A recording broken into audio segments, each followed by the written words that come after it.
So welcome back, friends. This is Ranand Kumar with you to guide you, to stimulate you, to encourage you, to explain you the concepts fundamentally and conceptually.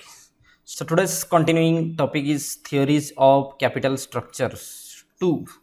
Okay, already we have discussed the two theories of the capital structure. Now we will discuss the traditional approach and Modigliani Miller approach. Let's see what inside it.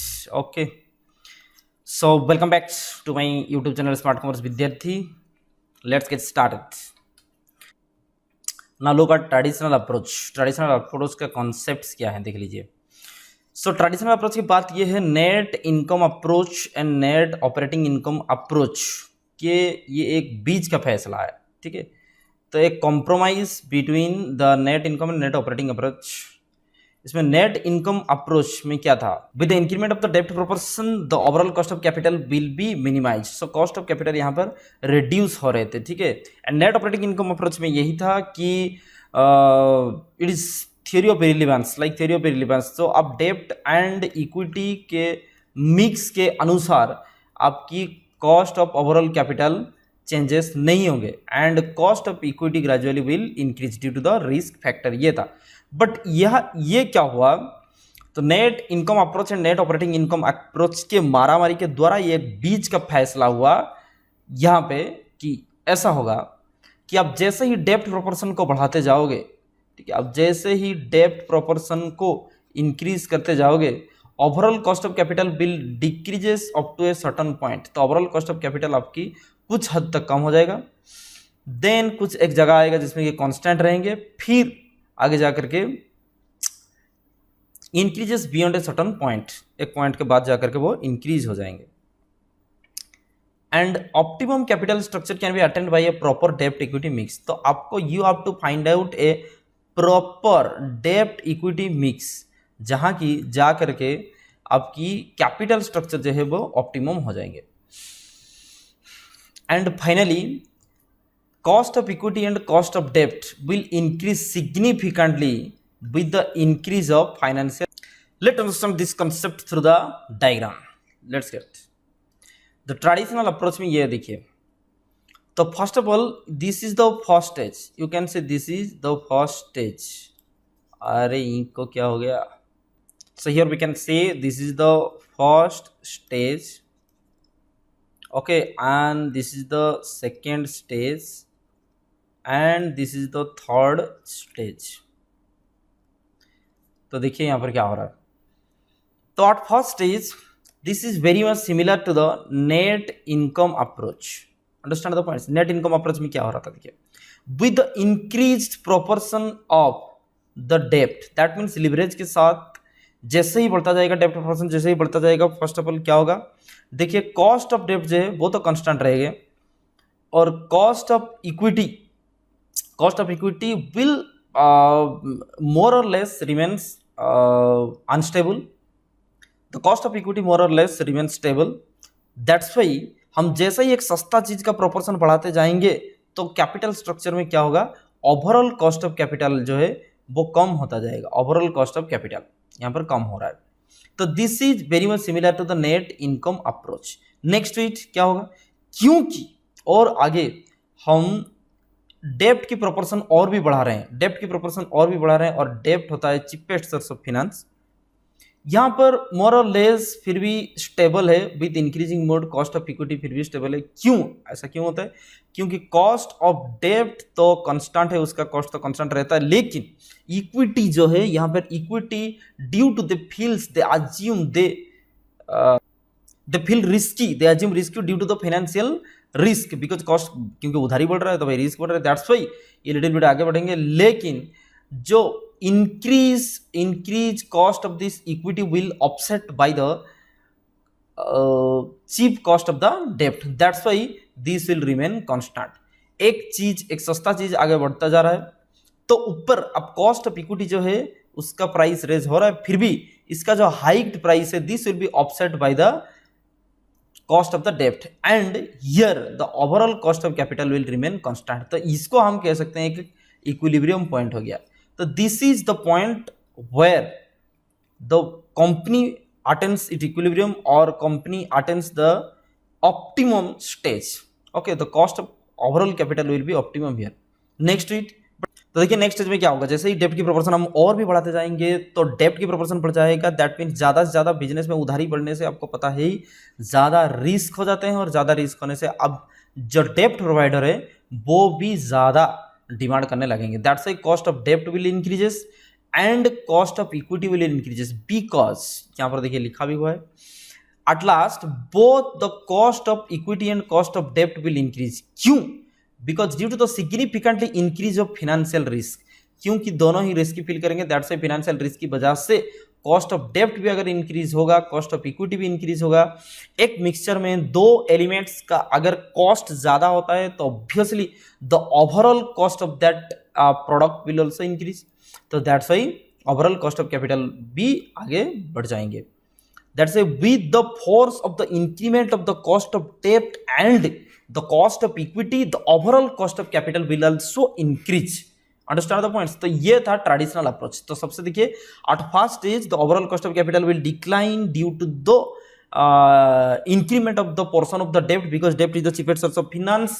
And on the second stage the overall cost of capital will more or less period that will remain constant, because the hiked price of the cost equity that will be offset by the lowest price of the cost of debt, but on the latter stage both the debt and the equity will feel riskier, because with the increment of high amount of the debt in capital structure they will feel riskier। that's why the overall cost of the capital will also increase। Understand the points? This was the concept of the traditional approach।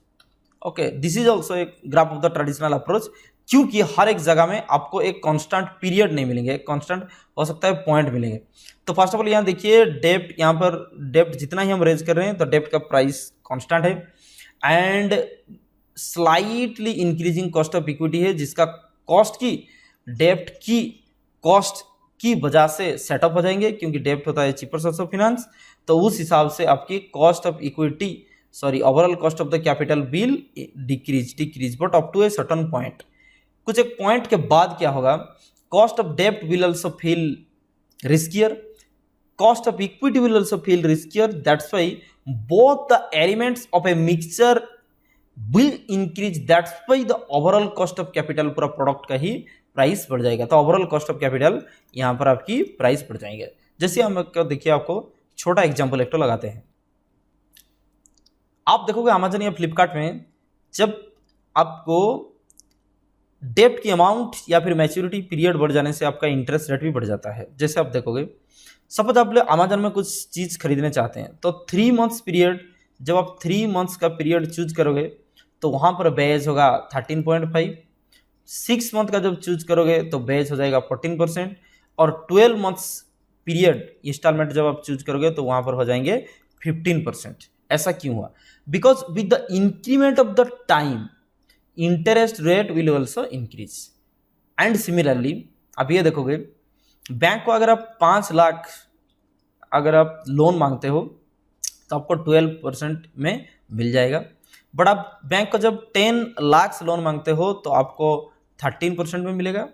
Understand the points? और जब 15% loan मांगते हो, 15 लाख जब loan मांगते हो तो 15% में आपको मिलेगा।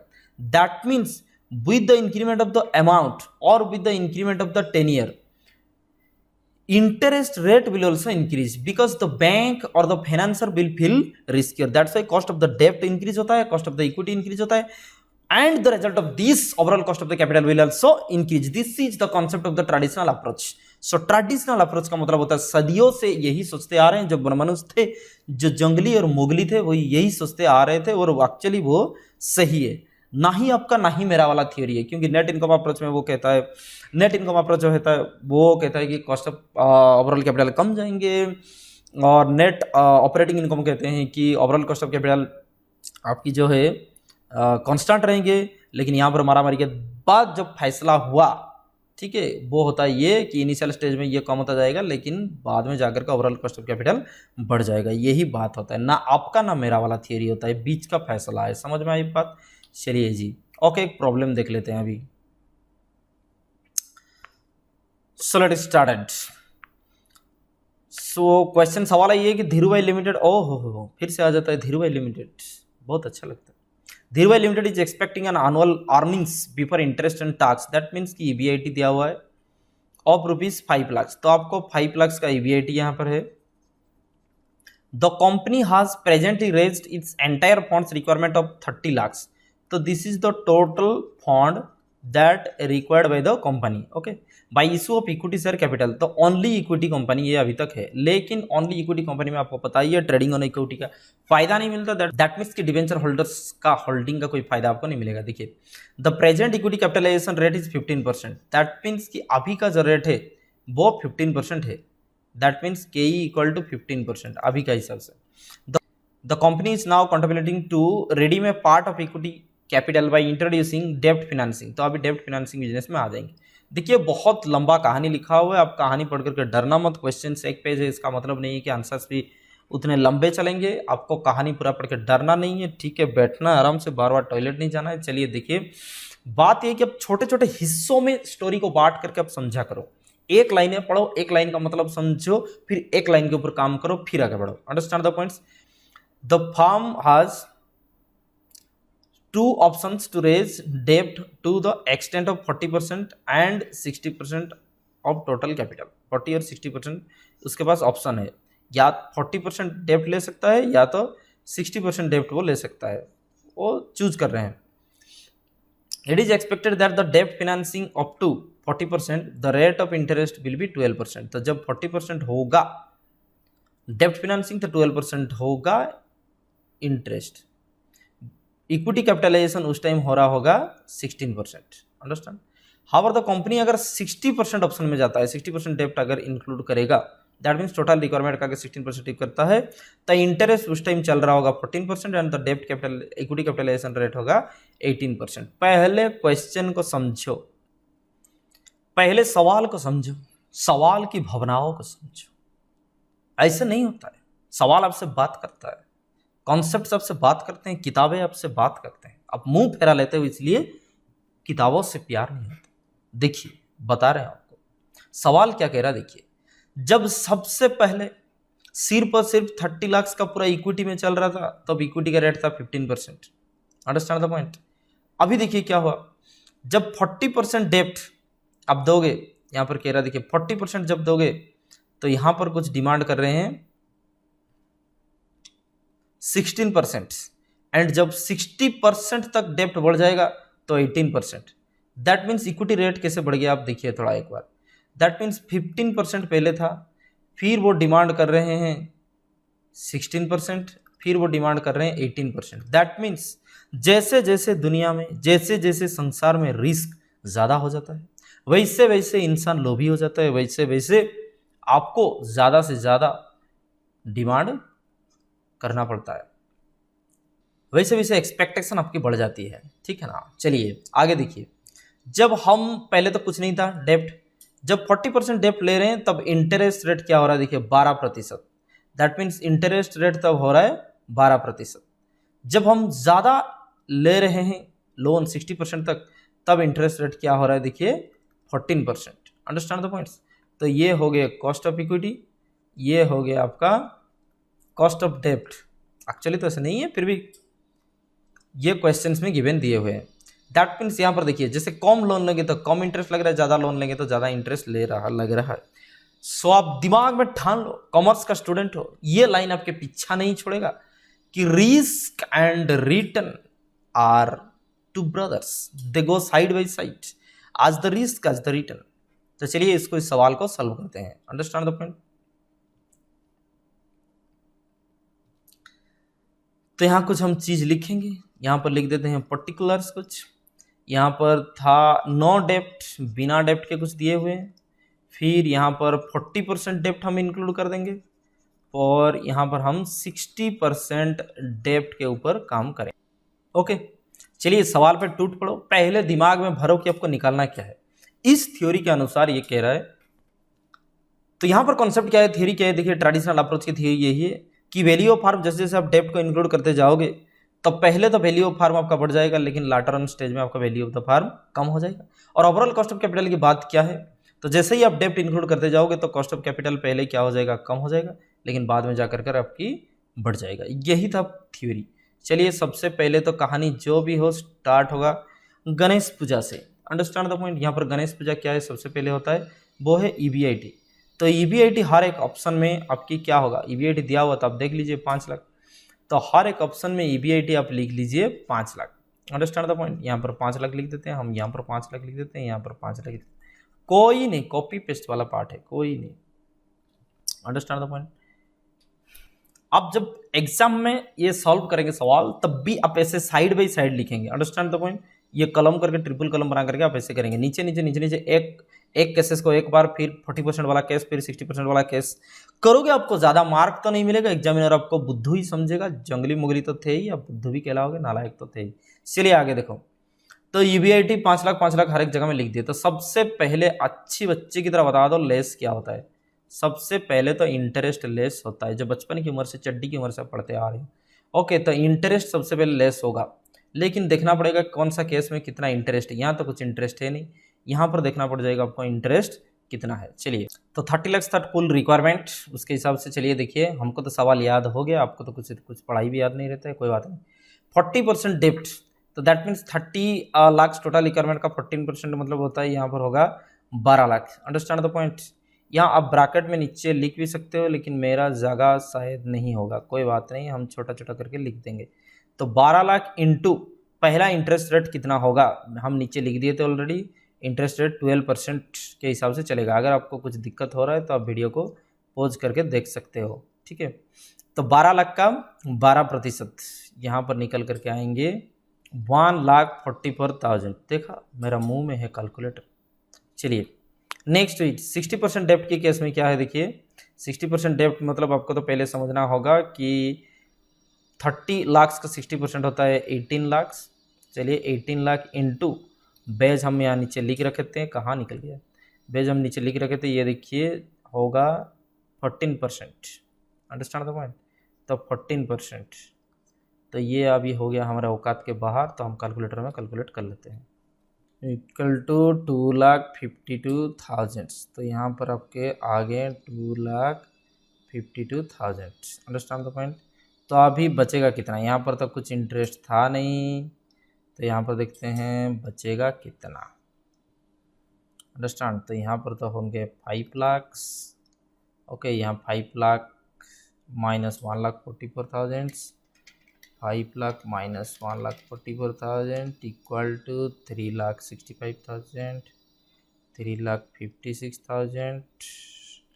नेक्स्ट टू इट 5 लाख, यहाँ पर आपको 5 लाख माइनस 2,52,000 इक्वल टू 2,48,000, 2,48,000 यहाँ पर हो गया। अंडरस्टैंड।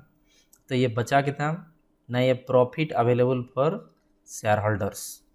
तो ये हैं profit available for share holders. Pen भी आज नहीं चल रहा है, पेन भी नाराज़गी दिखा रहा है, दिखाओ, आप लोग तो थे ही। तो ये बात, तो अभी हम क्या करेंगे, उसके बाद इक्विटी शेयर होल्डर का वैल्यू निकालेंगे। तो पहले इक्विटी कैपिटलाइजेशन रेट लिख देते हैं। चलिए, इक्विटी कैपिटलाइजेशन रेट्स क्या क्या है पहले वो देख लेते हैं। तो ऊपर देखिए इक्विटी कैपिटलाइजेशन रेट था 15, 16, 18। तो यहाँ पर आप लिख लीजिए तीनों ऑप्शन में 15, 16, 18%। तो ये 15% हो गए हैं, और ये 16% हो गए हैं, और ये 18% हो गए। उस हिसाब से डिसाइड होगा अभी वैल्यू ऑफ शेयर्स कितना होगा। वैल्यू ऑफ शेयर्स, यार आप सब रट देते हो। तो वैल्यू ऑफ शेयर्स कैसे निकलेंगे, जितना भी प्रॉफिट्स अवेलेबल है इक्विटी शेयर होल्डर्स के लिए, तो profit available for equity share holders जितना भी है डिवाइडेड बाई उनका रेट, दैट मीन्स कि cost of equity capitalisation rate जो भी है उस हिसाब से। तो फर्स्ट होगा 5 लाख डिवाइडेड बाई 15%। मान लीजिए 5 लाख डिवाइडेड बाई 15%, 33,333। अरे ऐसा कैसा हो गया जी। तो चलिए लिख दीजिए यहाँ पर, यहाँ हो गया 33,33,333। ठीक है, आगे देखिए 3,56,000, 3,56,000 डिवाइडेड बाई 16%। 22,25,000, ठीक है, 22,25,000 निकल करके आ गया। चलिए अब 2,48,000 डिवाइडेड बाई 18%, 18%, अजीब फिगर आ गया जी, 13,77,777। चलिए कोई बात नहीं, तो यहाँ पर होंगे 13,77,777, इतना वैल्यू निकल करके आए। तो फिर चलिए अभी वैल्यू ऑफ शेयर निकल गया, तो हमको वैल्यू ऑफ फार्म निकालने के लिए आपको पता है ही वैल्यू ऑफ फार्म कैसे निकलता है, value of share plus debentures को ऐड करना पड़ेंगे। तो यहाँ आप लिख दीजिए value of debts, market value of debts, कुछ फर्क पड़ता नहीं है। पहले तो डेप्ट कुछ नहीं था, पहले हम गरीब थे, अभी डेप्ट कितना आ गया, ऊपर पूरा लिखा हुआ है देखिए। पहले तो अभी डेप्ट था 12 लाख, क्योंकि कुल आपको जरूरत था 30 लाख, 60 लाख का 40% होता है 12 लाख। यहाँ पर टोटल रिक्वायरमेंट का 60%, दैट मीन्स कि 18 लाख, इतना रिक्वायरमेंट थे सर। हाँ बताओ, अब तो अलग अलग इंक में लिख रहे हो। हाँ तो कंप्यूटर में लिख रहे थोड़ी ना, इंक खत्म हो रहा है, लिख दे रहे हैं और क्या।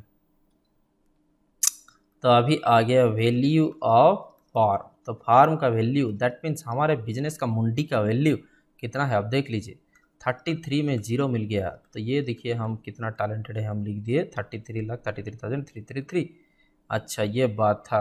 तो अभी देखिए 22 लाख में 20,25,000 था, इसमें ऐड कर देना भाई 22 + 30, 34,25,000 हो गए। अंडरस्टैंड द पॉइंट्स, यहाँ पर ऐड कर दो ना, 8 3 1 3, 31,77,777, इतना हो गया। देखा मेरा मुंह में calculate. So we have got the value of the firm, now we will calculate the overall cost of the capital. So यहाँ पर लिख दीजिए ओवरऑल कॉस्ट ऑफ कैपिटल।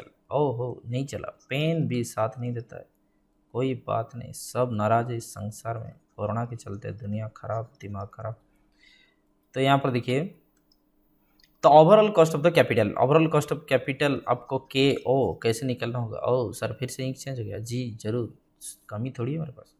तो ओवरऑल कॉस्ट ऑफ कैपिटल आपको दैट मीन्स कि cost of capital निकालने के लिए जितना भी फार्म की कमाई है, जितना भी फार्म की कमाई है डिवाइडेड बाई जितना भी फार्म का वैल्यू है, यही तो हम सदियों से करते आ रहे हैं। मतलब आपको मिल रहा है क्या, डिवाइडेड बाई आपका वैल्यू कितना, इक्वल टू आपकी रेट आ जाएगा। तो यहाँ पर हर एक में चलिए अब कर देते हैं, तो आपको दिखाई दे रहा, तो वैल्यू ऑफ द फार्म ये है, वैल्यू ऑफ द फार्म ये है, तो ये है वैल्यू ऑफ द फार्म, ठीक है। चलिए आगे बढ़िए।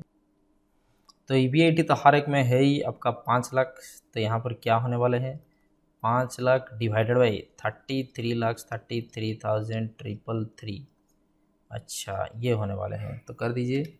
तो 5 लाख डिवाइडेड बाई 33,33,333, परसेंटेज मार दो ना, डायरेक्ट आ जाएगा। तो यहाँ पर आपकी परसेंटेज आ गए 15।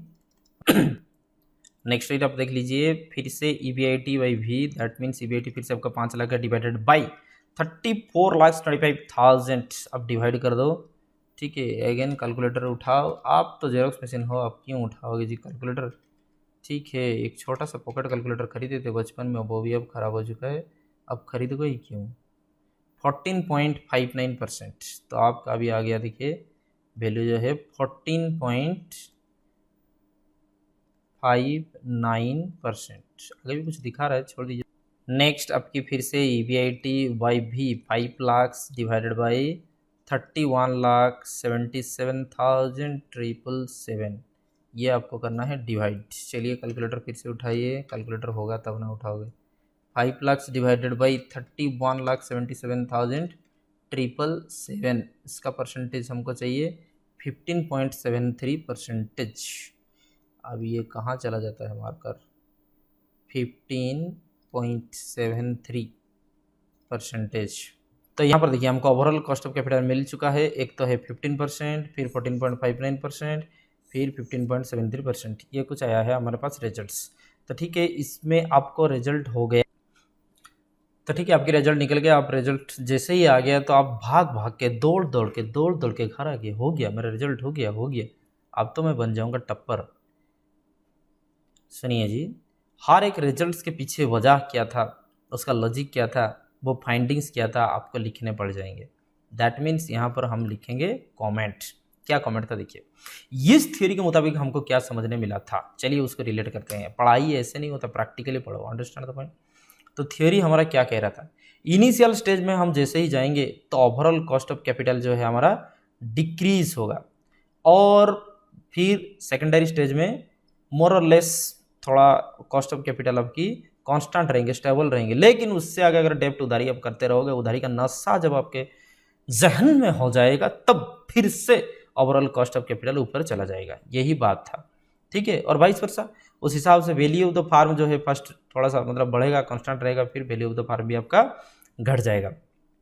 यही बात है, ठीक है। चलिए तो अभी देखिए बात हुआ कि नहीं, देख लेते हैं एक बार। ओवरऑल कॉस्ट ऑफ कैपिटल पहले 15% था, देखिए फिर कम हो गया 14.59%, फिर लेकिन अब जैसे ही ज़्यादा से ज़्यादा उधारी लेने की कोशिश किए तो 15.73%, जो कि पहले वाला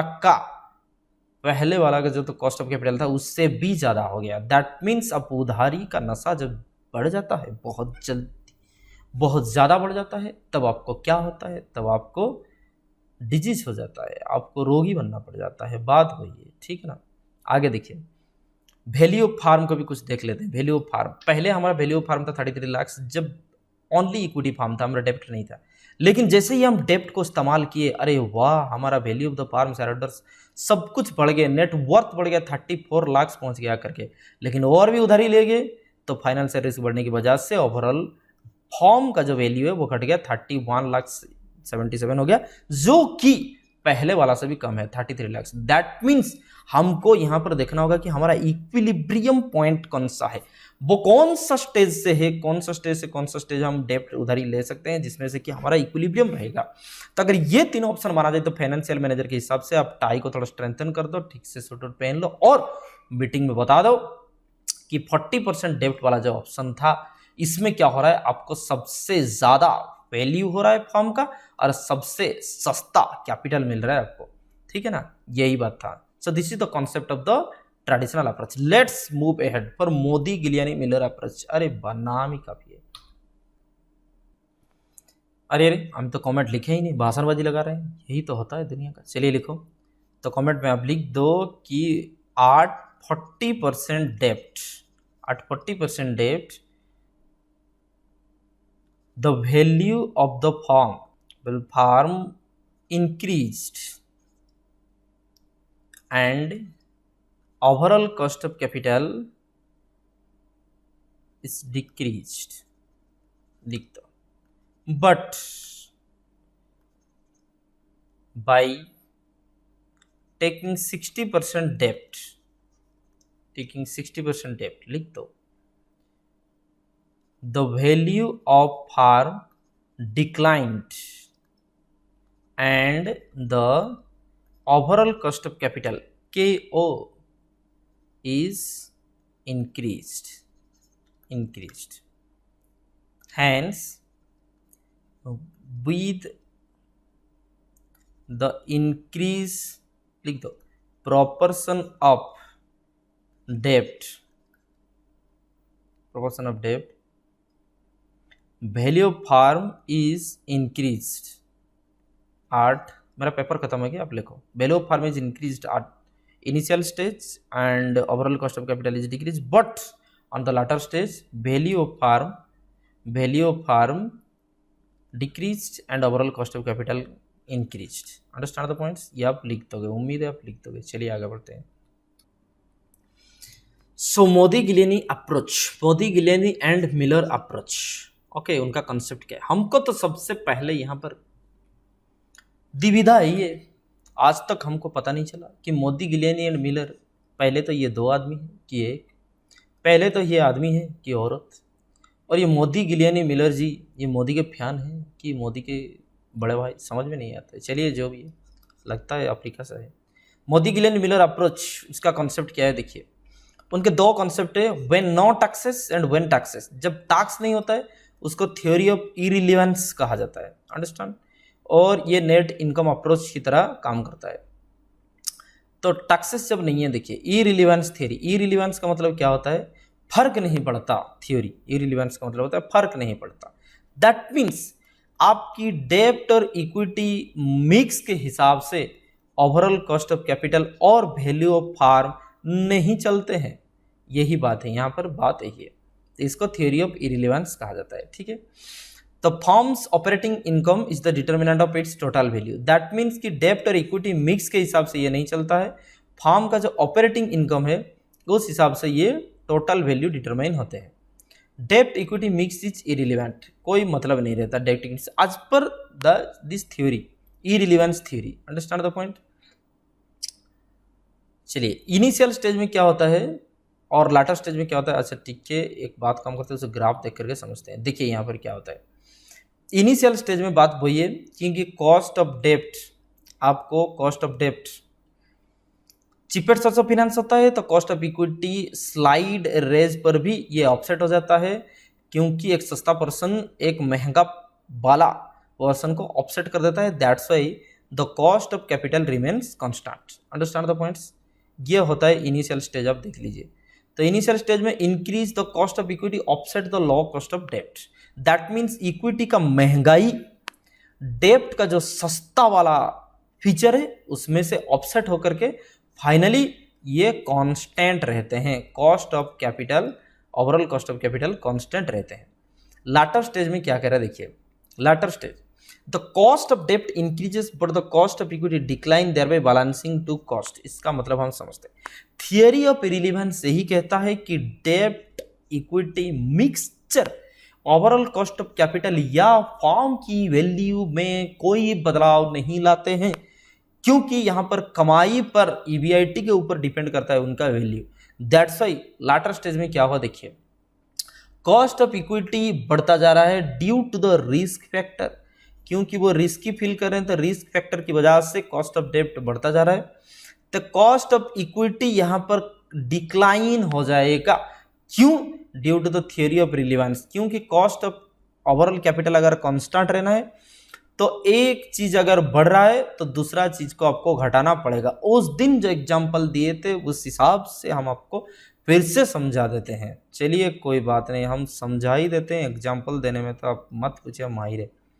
तो मिक्सचर, खाने वाला जो मिक्सचर होता है उसमें, ठीक है, आपको उस दिन बताए थे क्या क्या था, बताइए, एक था बादाम, एक था पापड़ी, ठीक है ना, बादाम और पापड़ी कुछ अरे होता है कुछ ऐसा। चलिए, तो बादाम जनरली क्या होता है, महंगा, पापड़ी जो होता है सस्ता, लेकिन पापड़ी का ही रेट जब बढ़ जाएगा तो मिक्सचर की रेट कांस्टेंट कैसे रह सकता है, जब बादाम की रेट घट जाएगा, अंडरस्टैंड द पॉइंट्स। तो उस हिसाब से मिक्सचर आप जितना में बेच रहे थे उतने में बेचेंगे, क्योंकि ये कुछ अजम्पशन लगा रखे हैं, ये थ्योरी ऑफ इररिलेवेंस है, understand the points. That's why through out the डेब्ट एंड इक्विटी मिक्स, ये देखिए डिग्री ऑफ लिवरेज, डेब्ट पर्सन कितना भी बढ़ता जाएगा, डेब्ट पर्सन कितना भी बढ़ता जाएगा आपकी कैपिटल स्ट्रक्चर में, overall cost of capital constant रहेंगे। तो यहाँ पर और कुछ मतलब उनका ओपिनियन नहीं है, मोदी गिलियन एंड मिलर का ओपिनियन नहीं है कि दो आइडेंटिकल फॉर्म्स कैपिटल स्ट्रक्चर को छोड़ करके, irrespective of except of the capital structure, can not have the different market values और cost of the capital due to the arbitrage process. वो ये कह रहा है कि दो समान समान फॉर्म डेब्ट और इक्विटी मिक्स छोड़ करके समान समान फार्म का अलग अलग वैल्यू नहीं हो सकते हैं due to the arbitrage process. Arbitrage process हम आपको समझा देते हैं। मान लीजिए इसमें महंगा हो गया कुछ एक चीज, तो लोग यहाँ स्विच अप कर लेंगे, यहाँ पर ज़्यादा कमाई हो रहा है तो यहाँ से लोग फिर से यहाँ आ जाएंगे, तो ओवरऑल जो भी हो तो आपकी महंगाई और सस्ता की वजह से दूसरी फॉर्म में भी इफेक्ट पड़ जाते हैं। That's why this is theory of इररिलेवेंस, that means फिर से ऑफसेट हो जाएगा, तो आपको भी उस हिसाब से महंगा को सस्ता करना पड़ेगा या फिर सस्ता को आपको ऊपर उठाना पड़ेगा। That's why arbitrage process, that means की estimation of the customer perspective of view is called the arbitrage process, understand the points. ये उनका ओपिनियन था। नेक्स्ट रीड, उसमें कुछ अजम्पशन लगा के रखे हैं। देखिए जितना भी वैज्ञानिक होता है उनका तो खोज बहुत बढ़िया होता है, लेकिन सब अजम्पशन लगा लेते हैं, अनुमान। नो कॉर्पोरेट टैक्स, क्योंकि थ्योरी ऑफ इररिलेवेंस नहीं तो काम नहीं करेंगे। क्यों बता रहे, क्योंकि टैक्स की वजह से आपका तो सेविंग होता है, इंटरेस्ट सेविंग होने पे आपका फार्म का वैल्यू बढ़ जाएगा। दैट से कॉर्पोरेट टैक्स नहीं है, सब मान लेते। परफेक्ट मार्केट, दैट मीन्स कि कस्टमर्स सब सेलर को और सब मतलब कंपनी को एक जैसे बिहेव करते हैं। इन्वेस्टर्स एक्ट रेशनली, तो इन्वेस्टर पॉजिटिव रिएक्शन देते हैं एंड समान उचित रिएक्शन देते हैं। Identical farms of identical risk, समान प्रकार की व्यापार में समान प्रकार की रिस्क है। The cut off point of investment is the capitalization rate, तो कैपिटलाइजेशन रेट वही होगा इन्वेस्टमेंट का जो भी कट ऑफ और इक्विलिब्रियम रेट होगा। All earnings are distributed to the share holders, जितने भी अर्निंग्स होते हैं शेयर होल्डर्स को डिस्ट्रीब्यूट कर देते हैं, ऐसा माना जाता है। ऐसा क्यों? क्योंकि अगर अर्निंग्स सारे के सारे डिस्ट्रीब्यूट नहीं होते हैं, कुछ रिटेन्ड पर्सन रहेंगे, तो रिटेन्ड पर्सन रहेंगे तो फिर कंपनी का ग्रोथ होगा, वैल्यू बढ़ जाएगा। तो फिर से थ्योरी ऑफ रिलीवेंस काम नहीं करेगा, क्योंकि थ्योरी ऑफ रिलीवेंस कहता है वैल्यू ऑफ फार्म और cost of overall capital constant रहेंगे। आप डेब्ट इक्विटी मिक्स जो भी कर लो, हम तो बेशरम रहेंगे। चलिए, मोदी गिलानी मिलर की ये वाला खोज हो गया जहां पर टैक्स नहीं है। आगे देखिए, जहां पर टैक्सेस होता है, दैट मीन्स कि ये हो गया सेकेंड थ्योरी, इसको कहा जाता है theory of relevance. Understand the points? That means tax की एग्जिस्टेंस होने पर ये क्या हो जाएगा, ठीक है। तो ये कुछ हो गए नेट ऑपरेटिंग इनकम की जैसा बात हो गई। तो यहाँ पर टैक्सेस की एग्जिस्टेंस की वजह से फर्क पड़ेंगे, 100% फर्क पड़ेंगे। क्यों, हम बता रहे हैं। चलिए, अब ऐसे मान लीजिए degree of leverage, that means inclusion of the डेप्ट पर्सन होता जाएगा। तो value of unlevered firm, value of unlevered firm, unlevered firm कौन है और लीवर्ड फार्म कौन है, पहले हम बता देते हैं। चलिए, जो फार्म का लीवर होता है वो लीवर्ड फार्म कहते हैं। जो फार्म का लीवर नहीं होता है, किडनी हार्ट वगैरह नहीं होता है, वो अनलीवर्ड फार्म होता है। यहाँ पर हम कर लिए एक तो सस्ता मजाक, बहुत खराब। चलिए आगे देखिए, तो लीवर्ड फार्म का मतलब होता है जहां डेप्ट की एग्जिस्टेंस हो, डेप्ट की एग्जिस्टेंस हो। अनलीवर्ड फार्म का मतलब होता है जहां पर डेप्ट की एग्जिस्टेंस नहीं है, इक्विटी फार्म या फिर बहुत ही कम डेप्ट में वो बिजनेस कर रहे हैं। तो अनलीवर्ड फार्म दैट मीन्स जहां पर डेप्ट नहीं है, तो आप डेप्ट का परसेंट बढ़ेगा, क्या मतलब हुआ, तो वैल्यू तो कांस्टेंट ही रहेंगे, फार्म का वैल्यू कांस्टेंट रहेंगे, क्योंकि डेप्ट उधर है ही नहीं, डेप्ट पर्सन वैल्यू बढ़ेगा नहीं, क्योंकि ट्रेडिंग और इक्विटी वो कर नहीं पाएंगे। उनका इंटरेस्ट के चलते जो टैक्स की सेविंग होता है उसका बेनिफिट उनको नहीं मिलने वाला है। किसको? जिसको नहीं है डेप्ट का प्रोपोर्शन, उनको नहीं मिलने वाला है फायदा। समझ में आ रहा है? तो बात इतना आपके लिए हम बता रहे हैं, चिल्ला रहे हैं, इतना समझा रहे हैं धूप में, अरे झूठ बोल दिए, ऐसी लगा हुआ है।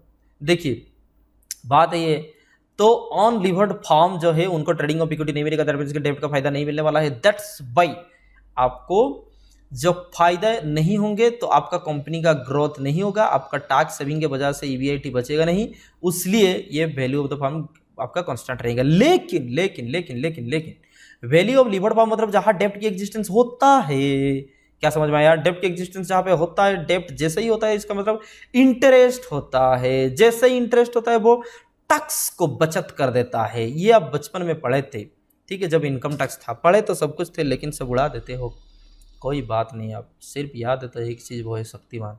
चलिए, तो यहाँ पर टैक्स जैसे ही होता था वो बचत कर देता है, दैट मीन्स आपके पास ईबीआईटी और शेयर ग्रोथ हो जाएंगे, सॉरी आपके पास सरप्लस और शेयर ग्रोथ हो जाएंगे, तो फिर आपका फॉर्म का वैल्यू धीरे धीरे आपका बढ़ता जाएगा। तो दैट्स वाई लीवर्ड फॉर्म जिसमें एग्जिस्टेंस होते हैं डेप्ट, उनका वैल्यू बढ़ जाता है। यहाँ पर देखिए डेप्ट नहीं था, ये वाला रेखा, डेप्ट था तो ये वाला रेखा जया सुषमा वाला रेखा। तो देखिए, तो इन दोनों में डिफरेंस क्या है, ये तो ये एडवांटेजेस किसके लिए है पता है? Value of interest tax shield. तो दैट मीन्स इंटरेस्ट देने की वजह से जो टैक्स की बचत हुआ, उसकी वजह से आपकी कंपनी का इतना ग्रोथ का जो ब्रैकेट है वो ये ग्रोथ वाला ब्रैकेट आ गया। That's why it's wise to business on the equity, sorry business on the डेप्ट, उसको कहते हैं trading on equity. That means आपको डेप्ट की वजह से आपके इक्विटी को फायदा होगा, उनका मुनाफा ज्यादा होगा तो शेयर्स बढ़ेंगे, क्योंकि 10 बार बोल चुके हैं कि डेप्ट के इंटरेस्ट होता है, इंटरेस्ट टैक्स को सेविंग करता है, ये अलाउबल एक्सपेंडिचर उसको टैक्स सेविंग करता है। दैट्स व्हाई कंपनी का जो वैल्यू है वो बढ़ जाता है, आपके पास मुनाफा ज़्यादा रहते हैं, करना चाहिए। लेकिन कंक्लूजन आपको क्या समझ में आया? डेप्ट तो लगाओ व्यापार में, लेकिन बहुत ज़्यादा डेप्ट मत लगाओ, नहीं तो लूट जाओगे, मिट जाओगे। बात वही है। तो ज़्यादा डेप्थ लगाओगे तो value of firm and overall cost of capital दोनों ही मार खा जाएंगे। Understand the points. तो आज तक बात यही था, मोदी गिलियानी मिलर यही बात बोले, मोदी भैया जो बोल दिया हमको मानना पड़ेगा। इसका प्रॉब्लम वगैरह कुछ नहीं होता है जी, जो आप देखें वही वैल्यू ऑफ फार्म कैसे निकालना है, ओवरऑल कॉस्ट ऑफ कैपिटल कैसे निकालना है, कम से कम हम 100 बार बोल दिए हैं, यही बात था। तो कुल मिलाकर कॉन्सेप्ट यही है आपकी, ठीक है। तो ट्रेडिशनल अप्रोच और मोदी गिलियानी मिलर अप्रोच आपको यही कहते हैं। So thanks a lot for watching, for keeping the patience, understand the points. ये सारे चीज़ के नोट्स बनाओ, ओके। वो जहाँ समझ में नहीं आया उसको वीडियो को पॉज करो, रिवाइंड करो, अगेन एंड अगेन देखो। अभी जो कोरोना के टाइम है घर से मत निकलो प्लीज़, घर में बैठा करो। तो lot of thanks to the corona helpers, जो so great salute to those doctor and nurses, to those workers, those government employees for making us survive. And आपको बहुत बहुत बहुत बहुत डांटना, क्योंकि आप बाहर घूम रहे हो, हम सबको देख रहे हैं, ठीक है ना। तो आप यहाँ पर जा करके आप फॉलो मार देंगे, क्योंकि ये सेम वीडियो वहाँ एम्बेडेड हो जाता है और कभी कभी वहाँ भी स्ट्रीमिंग हो जाता है। तो facebook.com धीरेन्द्र सर, इसमें से आप लंबा लंबा सवाल पैराग्राफ की जैसे आप पूछ सकते हो, और इंस्टाग्राम में तो आप फॉलो कर ही देते हो। तो धीरेन्द्र सर _कॉमर्स, इसमें आप इंस्टाग्राम में हमको फॉलो कर सकते हो to get the updates from the Dhirendra sir. So lot of thanks, जय हिंद।